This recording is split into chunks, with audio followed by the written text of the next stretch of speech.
क्या आपने कभी सोचा है कि आप जिस दुख से भाग रहे हैं वह आपका पीछा क्यों नहीं छोड़ता? या ये प्रश्न कभी मन में उठा है कि हर सुख क्षण भर में दुख में क्यों बदल जाता है? और क्यों जीवन के सबसे सुंदर पल भी अंदर एक हल्की सी बेचैनी छोड़ जाते हैं? बुद्ध ने इन्हीं प्रश्नों को देखा, बैठकर मौन होकर, और उन्हें भीतर से अनुभव किया। और फिर बोधि वृक्ष के नीचे ज्ञान की उस एक रात्रि में उन्होंने देखा जीवन का चक्र, उसकी पीड़ा, उसकी वजह और उससे मुक्ति की राह। चार आर्य सत्य, ना कोई पूजा, ना कोई देवता, केवल सत्य। ऐसा सत्य जिसे कोई भी जान सकता है यदि वह स्वयं से आंख मिलाने को तैयार हो। आज की यह प्रस्तुति केवल एक धार्मिक व्याख्या नहीं, बल्कि एक आत्म यात्रा है। हम समझेंगे कि दुख क्या है, उसका स्रोत कहाँ है, शांति कहाँ मिल सकती है, और वह रास्ता कौन सा है जो हमारे ही भीतर छुपा है। तो आइए फिलोवाणी के इस ध्यानपूर्ण प्रवाह में उतरते हैं, जहां बुद्ध की मौन दृष्टि आपके हृदय के शोर को शांत कर सकती है। पहला सत्य, दुख, दुखा जीवन दुखमय है। बुद्ध ने कहा, जन्म लेना, बूढ़ा होना, बीमार पड़ना, प्रियजनों से बिछुड़ना, इच्छाओं का अधूरा रह जाना, यह सब दुख है। लेकिन यह दुख केवल पीड़ा नहीं, बल्कि वह अस्थिरता है जो हर सुख में भी छिपी होती है। कभी आपने कोई ऐसा क्षण जिया है जो बहुत सुंदर था, लेकिन भीतर कहीं एक डर था कि यह क्षण समाप्त हो जाएगा?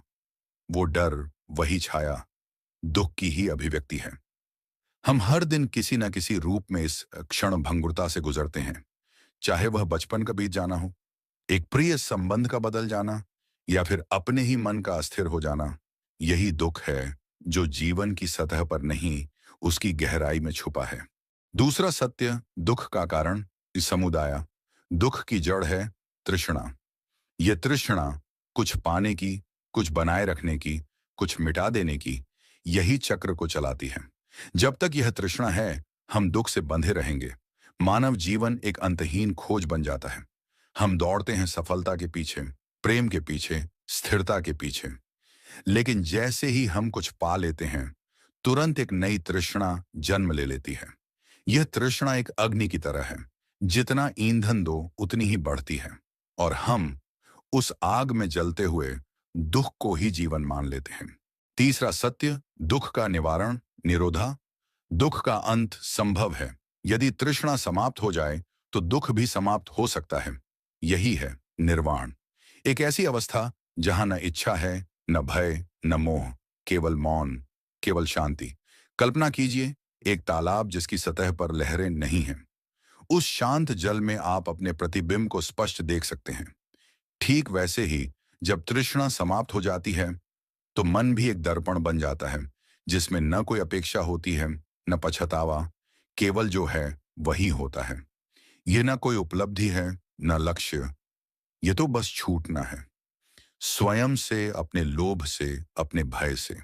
चौथा सत्य, अष्टांगिक मार्ग, मग्गा। दुख के अंत का मार्ग अष्टांगिक मार्ग है। एक, सम्यक दृष्टि, एवं दो, सम्यक संकल्प, तीन, सम्यक वाक, चार, सम्यक कर्म, पांच, सम्यक आजीविका, छठा, सम्यक प्रयास, सातवां, सम्यक स्मृति, आठवां, सम्यक समाधि। यह मार्ग है मध्यम मार्ग। न कठोर तपस्या, न विलासिता, बल्कि संतुलन, सजगता और शुद्धता। यह मार्ग केवल आचरण की बात नहीं करता, यह जीवन जीने की कला है। यह कहता है कि तुम अपने विचारों, वाणी, कर्म, आजीविका, हर स्तर पर सजग बनो। यह कोई धर्म का अनुशासन नहीं, बल्कि आत्मा की स्वतंत्रता का रास्ता है।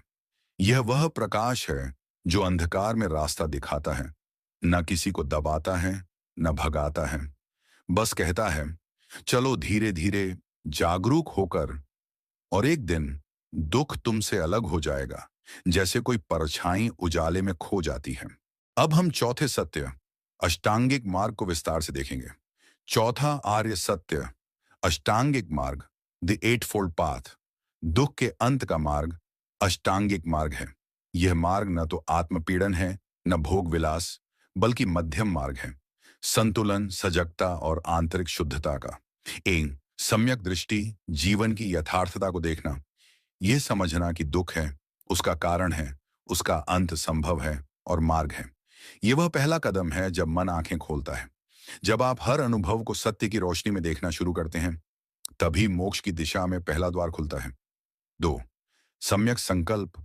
संकल्प को करुणा, त्याग और अहिंसा से भर देना। यह आंतरिक दिशा तय करना है कि अब जीवन मोह, द्वेष और लोभ से नहीं चलेगा। यह वह क्षण है जब आत्मा निर्णय लेती है कि अब वह अपनी ही अशांति से मुक्त होना चाहती है। 3. सम्यक वाक। झूठ, कटुता, निंदा और व्यर्थ बकवास से बचना। हर शब्द एक बीज है जो या तो प्रेम उगाएगा या पीड़ा। सम्यक वाक वह होता है जो मौन से निकल कर आता है, विचारशील और करुणामय। 4. सम्यक कर्म। ऐसा आचरण जो न किसी को दुख दे, न स्वयं को कलंकित करे। हिंसा से दूर, चोरी से मुक्त, पवित्र जीवन जीना, यह सम्यक कर्म है। यह केवल बाहरी नियम नहीं, आत्मा की आत्म संयम की परीक्षा है। 5. सम्यक आजीविका। ऐसा जीवन यापन जिससे किसी जीव या समाज को नुकसान न पहुंचे। धन जरूरी है, लेकिन आत्मा की कीमत पर नहीं। बुद्ध कहते हैं, कमाओ, लेकिन उस रास्ते से जहां दूसरों का दुख तुम्हारा साधन न बन जाए। 6. सम्यक प्रयास। बुरे विचारों को रोकना, अच्छे विचारों को बढ़ाना। यह जीवन की बागवानी है, जहां तुम्हारा मन एक बगीचा है। क्या तुम उसे कांटों से भरते हो या फूलों से, यह प्रयास तय करता है। 7. सम्यक स्मृति। वर्तमान में जागरूक रहना, हर क्षण को पूरी तरह जीना, न अतीत में खोए रहना, न भविष्य में डरना। सम्यक स्मृति वह आंतरिक घंटी है जो बार बार कहती है, सावधान, तुम हो अभी यहीं। 8. सम्यक समाधि। मन को एकाग्र करना, ध्यान की दशा में प्रवेश, जहां विचार भी मौन हो जाए और केवल चेतना शेष रह जाए।